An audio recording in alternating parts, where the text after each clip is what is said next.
اعوذ باللہ من الشیطان الرجیم، بسم اللہ الرحمن الرحیم۔ السلام علیکم پیارے بہن بھائیوں، نماز چاشت کی فضیلت۔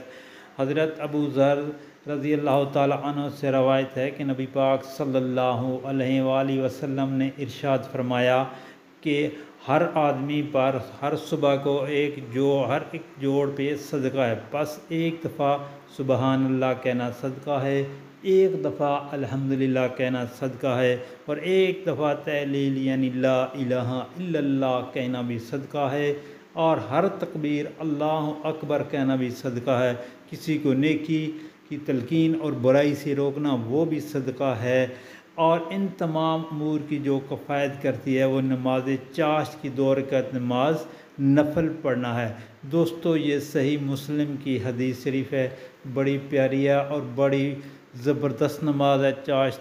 اس کو اپنی عادت بنا لیں، اور دوستوں، احباب اور گھر والوں میں نبی پاک صلی اللہ علیہ وسلم کی حدیث شیئر کریں تاکہ ہر کسی کا بھلا ہو۔ اللہ تعالیٰ آپ پر رحم فرمائے۔